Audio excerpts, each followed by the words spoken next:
FDI सबसे ज्यादा आ रहा है, आईएमएफ कह रहा है फास्टेस्ट ग्रोइंग इकोनॉमी है, फॉरेन एक्सचेंज रिजर्व बढ़ रहा है, मिलिट्री पावर बढ़ रही है, एक्सपोर्ट्स बढ़ रहे हैं, इंफ्रास्ट्रक्चर बढ़ रहा, हर चीज में हम बढ़ रहे हैं। अगर यहाँ इतनी दिक्कतें हैं तो ये हम बढ़ कैसे रहे? आज हमारा यूएस से ज्यादा ग्रोथ रेट कैसे, जो आईएमएफ इंडिया ने जब देरपा इस्लाहात की थी अपनी मईशत के अंदर, तो 10-15 साल पहले वो खैरबाद आईएमएफ को कह चुके हुए हैं। आज उनके पास जो डॉलर रिजर्व्स हैं वो $600 बिलियन से ज्यादा की। पाकिस्तान के स्टेट बैंक के पास जो रिजर्व्स हैं वो are less than $11 billion. Ratio 1:3 था between defence spending of India and Pakistan. आज वो 1 हमारा तो 8 उनका। ये कौन सा बैलेंस है? क्या कोई मुल्क ऐसा है जिसका डिफेंस का खर्चा कर्जों से लिया जाता है?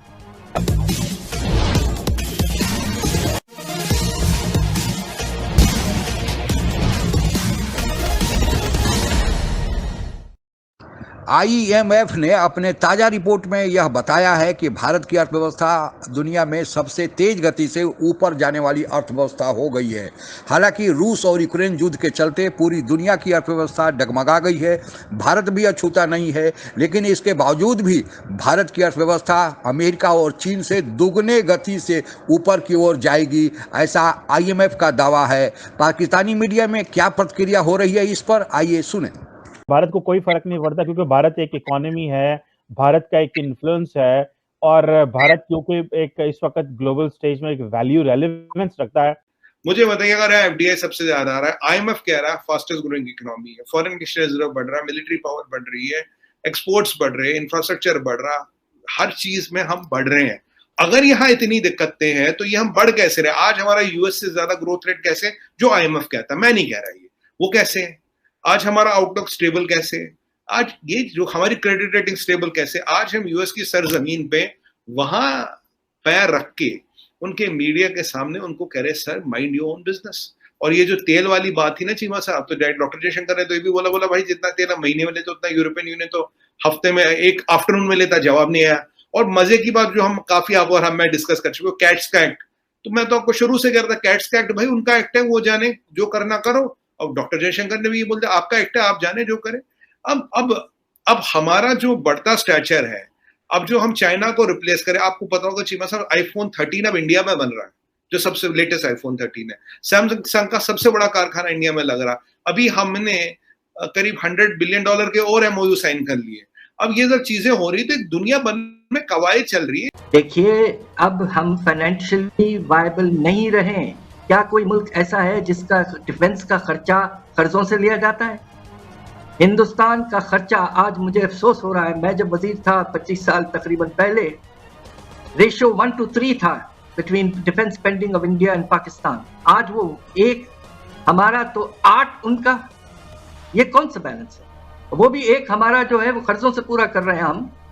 तो ये निजाम कैसे चलेगा? इस जिस पोजीशन पे इस वक्त पाकिस्तान खड़ा है, वहां पे श्रीलंका तकरीबन आप समझिए कि 6 या 7 पहले उसी पॉइंट पे खड़ा था जहां आज हम खड़े हैं। और अगर हम कुछ सीखना चाहते हैं तो फिर हमें अपनी सिर्फ जो है वो बड़ी तेजी से बदलनी हो। ऐसे हालात हैं कि आईएमएफ के प्रोग्राम को रोका नहीं जा सकता, उसमें जाना है। लेकिन पहले आप लोग कहते रहे कि आईएमएफ प्रोग्राम से निकल जाना है, तो मेरा तो क्वेश्चन ये है कि आप लोग पॉलिटिक्स खेलते हैं, वो भी पॉलिटिक्स खेल रहे हैं। असद उमर साहब कह रहे हैं इन्होंने हेमरेजिंग कर दी, $5 बिलियन तो वापस करने थे, वो भी एक लोगों को बेवकूफ बना रहे। डॉक्टर आप लोग भी बेवकूफ बना। इंडिया ने जब देरपा इस्लाहात की थी अपनी मईशत के अंदर, तो 10-15 साल पहले वो खैरबाद आईएमएफ को कह चुके हुए हैं। आज उनके पास जो डॉलर रिजर्व्स हैं वो $600 बिलियन से ज्यादा की। पाकिस्तान के स्टेट बैंक के पास जो रिजर्व्स हैं वो are less than $11 billion.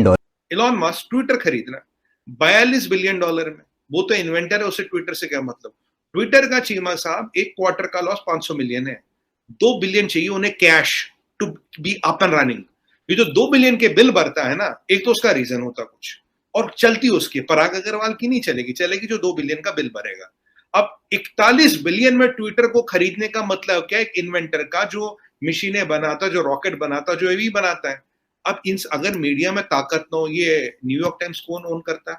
Washington post का मालिक कौन है? एक नाम सुना था मैंने, कुछ जेफ बेजोस करके कोई बहुत बड़ा आदमी है, वो भी एक ओन करता है। वैसे वो तो कुछ ई कॉमर्स वगैरह करता है, पर न्यूज़पेपर में उसका बड़ा इंटरेस्ट है। अब ये क्या होता है ना, ये सब पॉलिटिकल टूल्स होते हैं, इंडियन गवर्नमेंट पे दबाव बनाना। आपने पीछे हमने बात की थी रिलायंस और अमेजॉन की, अब वहां दबाव नहीं बना तो एक दो आर्टिकल छाप देंगे, वर्ल्ड में इधर छपवा देंगे, जी इंडिया में ये हो रहा वो हो रहा। और इनको क्या लगता है ये आर्टिकल छाप के अब इंडिया में फर्क पड़ रहा है कोई? मतलब क्या उखाड़ लोगे? लिटरली अगर मैं बोलूं, आप कुछ नहीं उखाड़ पाओगे, आप छाप लो आर्टिकल। और इसके अंदर तकरीबन $10 बिलियन ऐसा रिजर्व है जिसको हम टच नहीं कर सकते, जो हमने अपने दोस्त ममालिक से अपना रिजर्व बिल्डअप करने के लिए इस्तेमाल किए। इसमें चाइना का डिपॉजिट है, इसमें सऊदी डिपॉजिट है, इसके अंदर यूएई का डिपॉजिट है, इसके अंदर कतर के पैसे पड़े हुए हैं। तो आप मुझे बता दें कि अगर इस मईशत को आपने आगे लेके चलना है, और आज आपकी हेमरेजिंग जो है, जिसको करंट अकाउंट डेफिसिट जो इमरान खान साहब कहते थे, यही वो एक मेयार है जिसके ऊपर किसी भी मईशत को भांपना चाहिए। वहां पे अगर आप हेमरेज करें $1 से $1.5 बिलियन महीने का, तो क्या किसी भी आने वाली हुकूमत के पास इसके अलावा कोई और ऑप्शन है कि नहीं है? I leave it to your better. International monetary fund द्वारा हाल में जारी किए गए एक रिपोर्ट में यह बताया गया है कि रूस यूक्रेन युद्ध के बाद जहां पूरी दुनिया की अर्थव्यवस्था प्रभावित हुई है, भारत भी उससे अछूता नहीं है। इसके बावजूद भी भारत की अर्थव्यवस्था पूरी दुनिया में सबसे तेज गति से ऊपर जाने वाली अर्थव्यवस्था बनी रहेगी और यह खिताब भारत के नाम ही रहेगा। आप लोगों को बताते चलें कि IMF ने सभी दुनिया के देशों का अर्थव्यवस्थाओं पर एक नज़र रखता है और नज़र रखने के बाद एक रिपोर्ट हमेशा प्रकाशित करता है। भारत के बारे में वह 2022 में 9% विकास दर का लक्ष्य रखा था, लेकिन चूंकि रूस यूक्रेन का युद्ध चल गया और रूस यूक्रेन युद्ध के चलते सप्लाई चेन मैनेजमेंट प्रभावित हुआ, जिसके चलते भारत की अर्थव्यवस्था प्रभावित हुई है। भारत उसी को मेंटेन करने के लिए अमेरिका के सैंक्शन के बावजूद भी, क्योंकि भारत सबसे ज़्यादा जो आयात करता है वह तेल का खरीदता है, तो वो तेल खरीदता है, तो तेल की चूंकि बाहर के देशों में दाम बढ़ गए थे, इसलिए रूस से 30% अंतर्राष्ट्रीय बाजार से कम दामों में खरीदा। और यह रूस की भी मजबूरी थी, लेकिन रूस के मजबूरी के बावजूद भी कोई दूसरा देश तेल खरीदने के लिए तैयार नहीं था और भारत ने साहस दिखाते हुए तेल खरीदा। हालांकि इस पर अमेरिका ने ऑब्जेक्शन किया, अभी 2+2 की जो वार्ता हुई थी, लेकिन भारत ने खरा जवाब दिया कि अभी तक यूरोपियन यूनियन के देश और जो अमेरिका के मित्र देश है, वे लोग अपना तेल खरीदना बंद नहीं किए हैं, केवल कम खरीदे हैं। लेकिन इसके बावजूद भी रूस से जितना वे तेल आधा दिन में खरीदते हैं, भारत तो 1 महीने में नहीं खरीदता, तो पहले उनका पूरा बंद करें। तो भारत ने अपने अर्थव्यवस्था, राष्ट्र हित को ध्यान रखते हुए अमेरिका को भी टका जवाब दिया है और अमेरिका अभी तक हिम्मत नहीं कर पाया है कि भारत को पलटवार करे या भारत पर कोई सैंक्शन लगाए। हालांकि अमेरिका S-400 जो भारत ने रसिया से खरीदा था, उसके लिए उस पर बहुत दबाव है कि सैंक्शन लगाए, और अमेरिका ने तुर्की पर लगा भी दिया है, क्योंकि वो भी S-400 रसिया से खरीदा था, लेकिन अभी भारत पर नहीं कर पाया है। IMF द्वारा जो रिपोर्ट प्रकाशित किया गया है, उसमें कहा गया है कि भारत 2022 में 8.2% रफ्तार से इसकी अर्थव्यवस्था ऊपर जाएगी और फिर 2023 में 6.9% की। लेकिन अगर इसकी तुलना दो विश्व की बड़ी इकोनॉमी, पहला स्थान पर अमेरिका और दूसरे स्थान पर चीन, जो विश्व की क्रमशः 1वें और दूसरे नंबर की अर्थव्यवस्था है, इनसे तुलना किया जाए तो 2022 में अमेरिका की अर्थव्यवस्था का ग्रोथ रेट होगा 3.7 और चीन का होगा 4.4। तो जहां 3.7 अमेरिका का और चीन का 4.4, वहीं भारत का 8.2, यानी लगभग दुगना से ज़्यादा।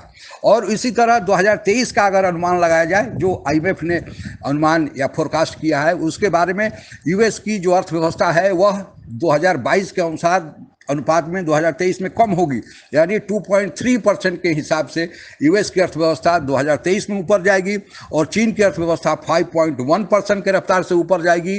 तो एक और अमेरिका 2.3, चीन 5.1 और भारत 6.9। इससे आप अनुमान लगा सकते हैं कि आज हम कितने रफ्तार से ऊपर की ओर जाने में सक्षम हो गए हैं। और यही कारण है कि भारत में ऑस्ट्रेलिया हो, जापान हो, UK हो, यूरोपियन यूनियन के देश हो, सऊदी अरबिया हो, UAE हो, जो मुस्लिम देश हैं, सारे भारत में या तो ओपन ट्रेड एग्रीमेंट कर रहे हैं या भारी निवेश कर रहे हैं। लेकिन बहुत सारे लोग जो बाहर में हैं और कुछ लोग हमारे देश में हैं, उन्हें यह भारत का विकास फूटी आंखें नहीं सुहाता है। इसलिए किसी न किसी बहाना जोड़कर भारत में या कोई न कोई आंदोलन या फिर हिंसा की कोई छोटी मोटी वारदात को बड़ा रूप में दिखाकर पेश करना चाहते हैं। किसान आंदोलन भी उसमें से एक था, लंबा समय से चला।